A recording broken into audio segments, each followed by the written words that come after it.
watching. We are here at the Long Beach Grand Prix. Now, the question that viewers always ask me after they see one of my race shows is, how do I get a job doing that? So I decided to go to the pros and find out.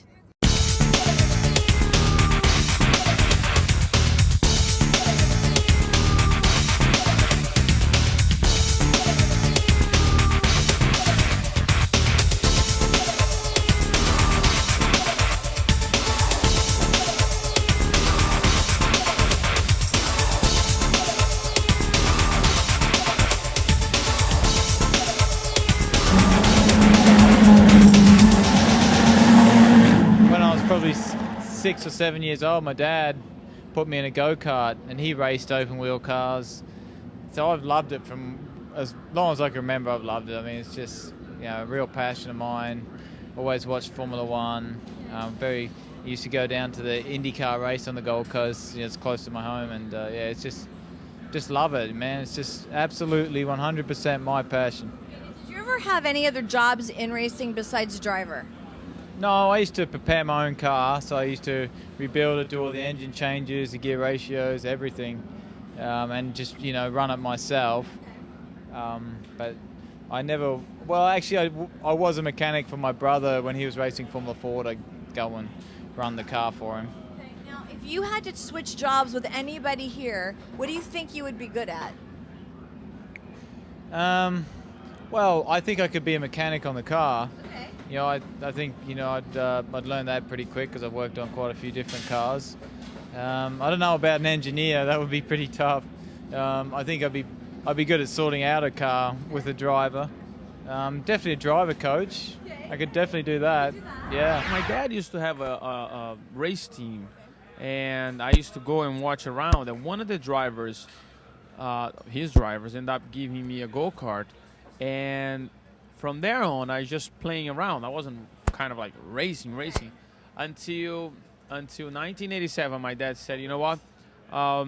Let's go for." Because I asked him, "Dad, am I the only kid driving around?" Because everywhere we go, it was like empty track, the grass, you know, like abandoned track. The grass was really tall. So I'm like, I don't think kids at my age that drive. It's like, no, let's check it out. In 1987.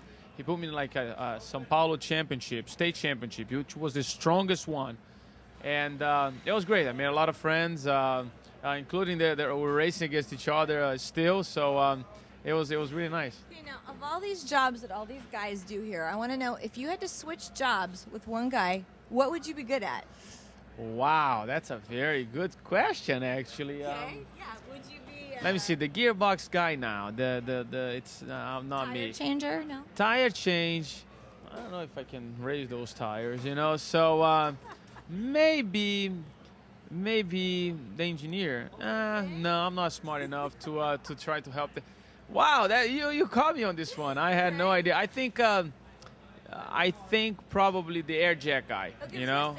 You could maybe hold the umbrella, right? Could you do that? I can do that. I can clean. I could clean, you know, wax off, wax on, and I could do something like that. And now the PR, I think I would work on the PR. Here we go. There. We found it. We found it. Wait, Meryl, look out, because Elio could take your job.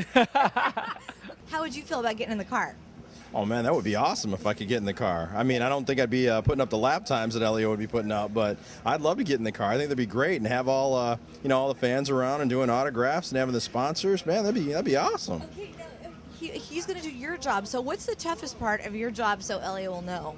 Well, now, see, that would be fun because Elio can be, he can have his fun with me a little bit. So I'd be able to turn the tables on him a little bit. So I'd demand probably, some meals.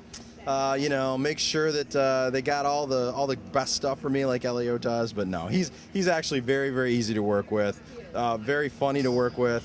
So I enjoy it a lot. All three of our guys are a blast. So you think he'd be good at your job, right? he actually probably would be very good at my job because he's a very good people person. He gets along with everyone. I'm not sure he can handle the stress of my job as well as some. Yeah.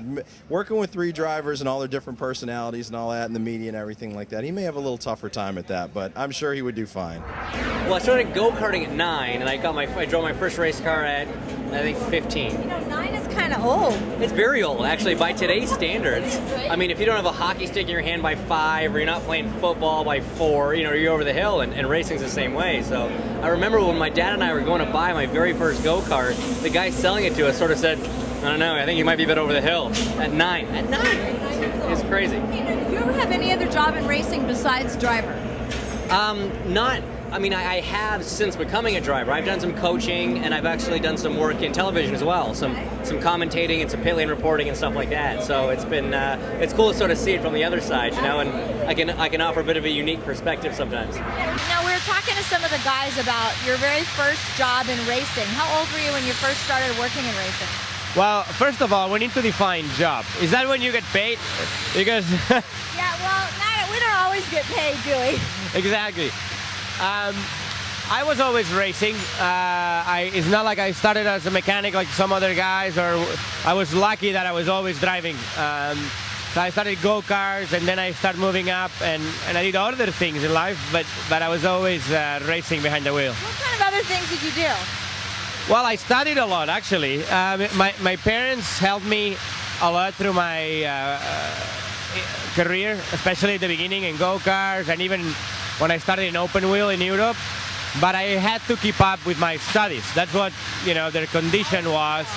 That was the deal, and I have to say I didn't like it at the time, because all the guys I was racing against, like in go-karts, whatever, they were taking a lot of days off, going practice, testing, and I could never do it. I had to do all my classes, I had to do all my tests.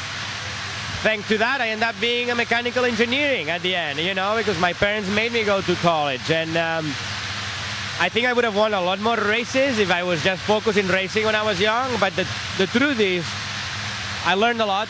I had great years in college that I had a lot of fun, and I think made me a better person overall. So now I thank them for that. And but I had to put a lot of hours studying, racing. Actually, the 2 years I was racing Indy lights here, I was still finishing college in Europe, so I was back and forth like crazy all the time. So, but those times are over, and I'm fully focused in racing. Okay, now, if you had to switch jobs with one of these guys back here, what would you be good at? I don't know. I think I would probably go towards engineering a car, race engineering. Yeah, it's a little bit in a different way, because you're not behind the wheel, but you're still trying to make the car faster.